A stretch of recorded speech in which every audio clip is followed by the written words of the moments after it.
Hey everyone, Wolf Lord Rho here. Today we review the Warhammer 40k novel Helbrecht, Knight of the Throne by author Marc Collins.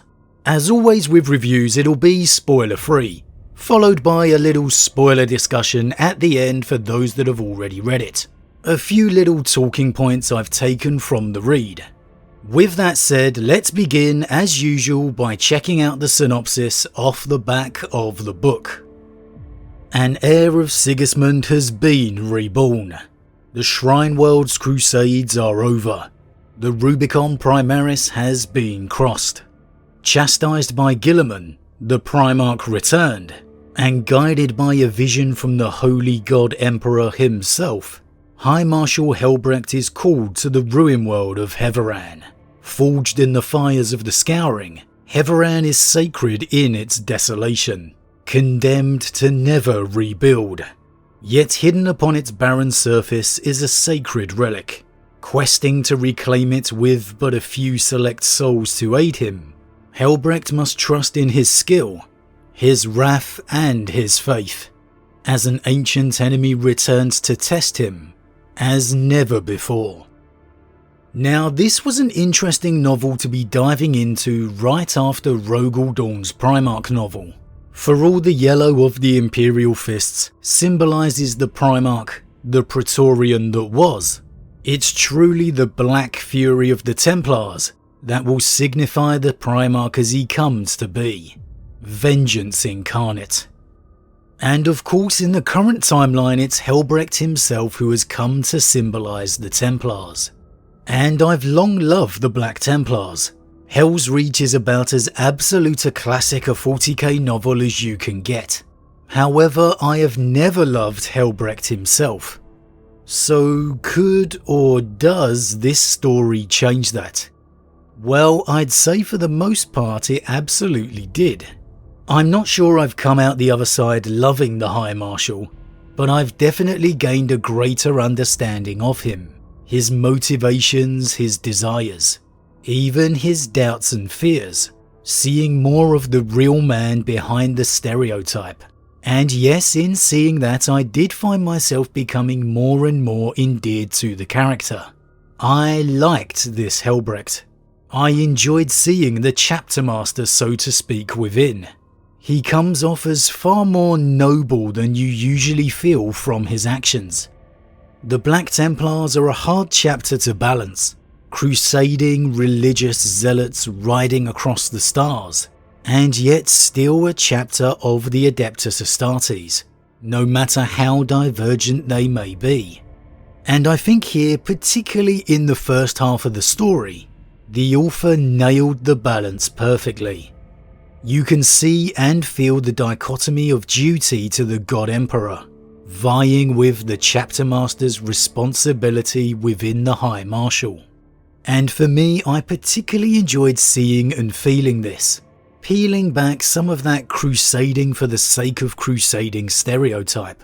That was perhaps something the High Marshal needs reminding of himself, showing how differently the aspects of the Templars are compared to your standard chapter.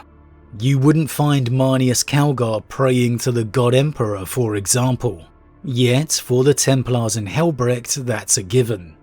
I'd say I enjoyed this aspect the most out of the entire story, being immersed within the workings of the chapter, and the mindset of its High Marshal. For me, this beginning third was the story's strong point, witnessing the interplay with the Templar legends. However, of course, it's not long before battle and adventure await. As the synopsis tells us, Helbrecht, in receiving a vision from the God Emperor, finds his quest land upon the world of Heveran, and he departs with just a handful of Templars in support. Now the best way for me to describe this is like a 40k old school Saturday morning cartoon. And no, that is absolutely not a bad thing.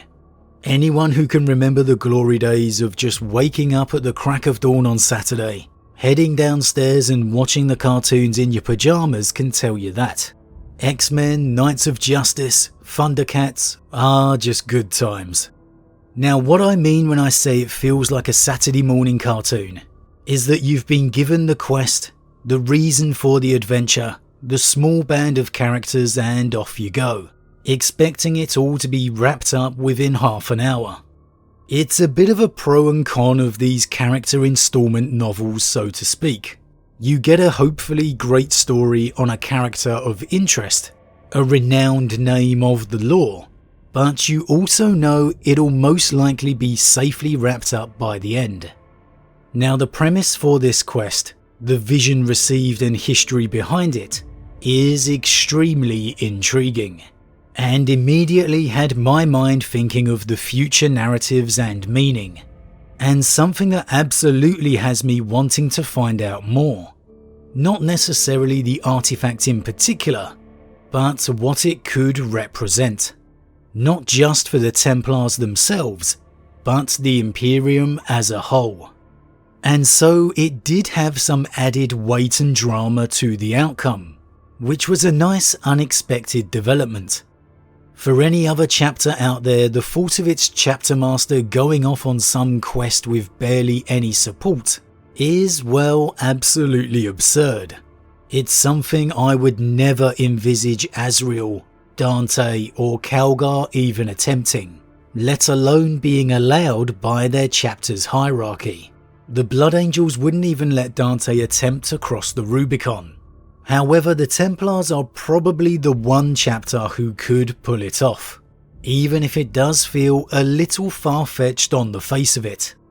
Now, what I would have loved is if you're going to go down this route, then just go all in.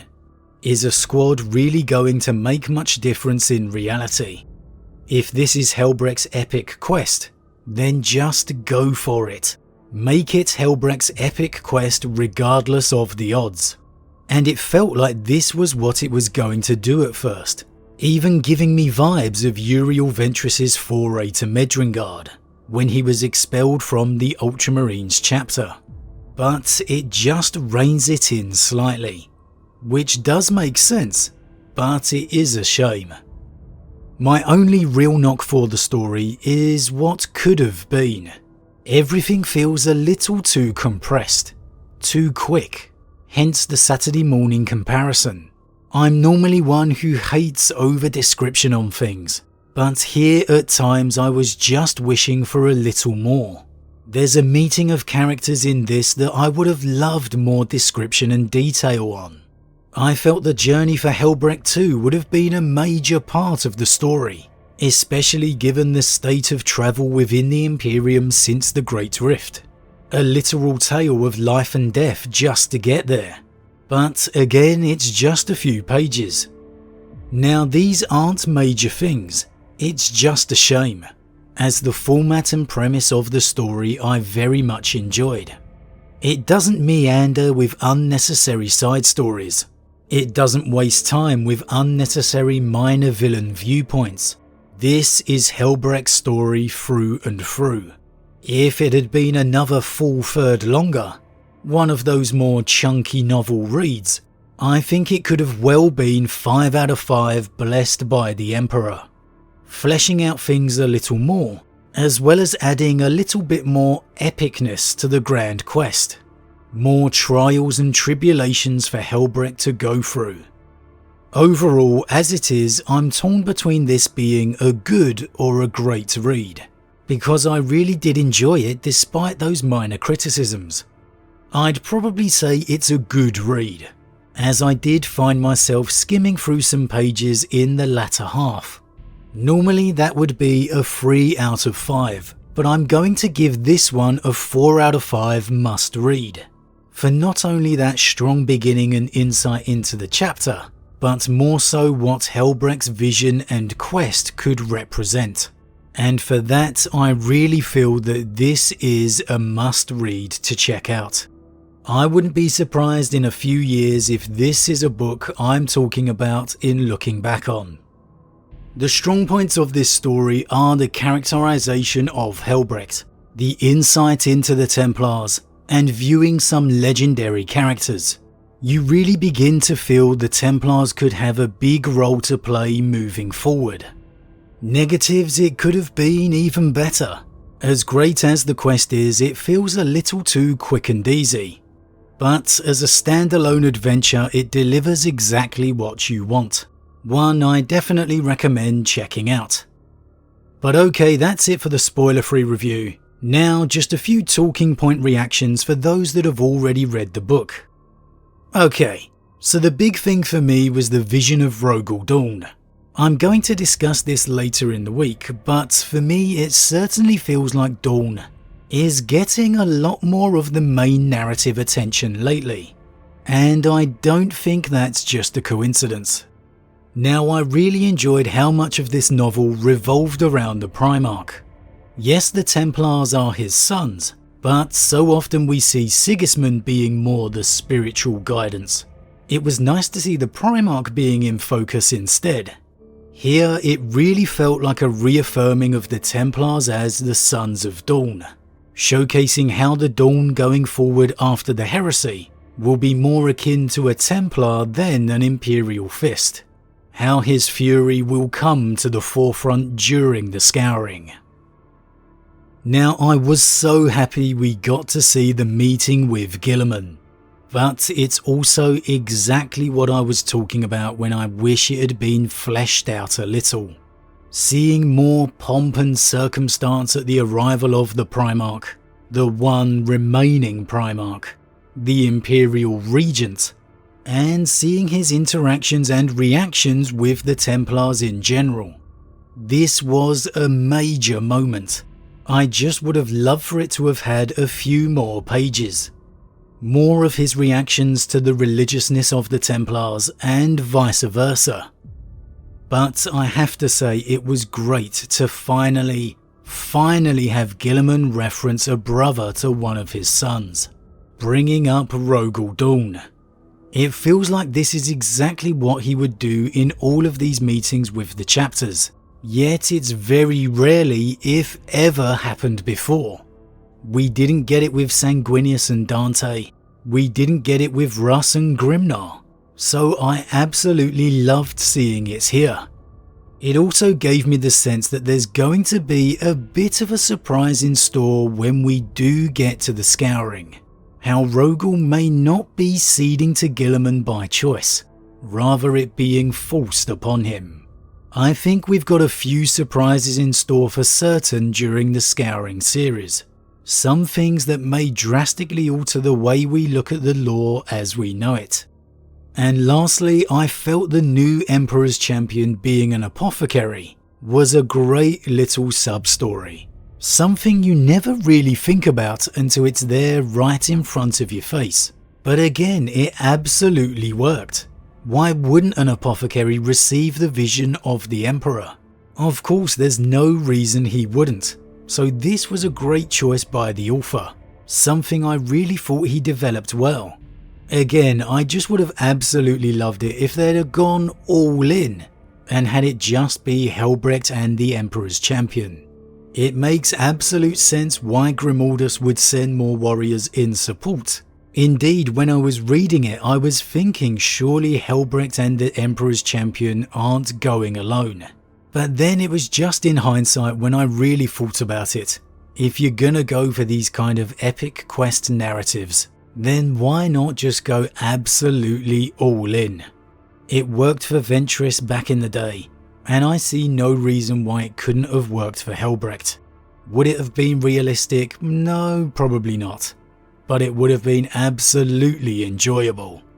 However, that's about it. Like I said, I really did enjoy this one, and I think it probably needs to be a must-read. Simply because I'm really beginning to think more and more that Rogel is truly becoming more of the narrative.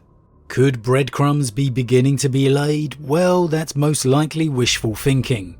But hey, when it comes to Primarchs, that's what I do best. Anyway, that's it for today everyone. Did you enjoy it? Did you not? As always, leave your thoughts in the comments below. Huge thank you to all my subscribers. Your support truly means a lot to me, it really does. If you're new, please consider subscribing to help the channel grow. And if you enjoyed this particular vid, then why not drop a like on it too. With that said, I am off, and I'll see you all again real soon.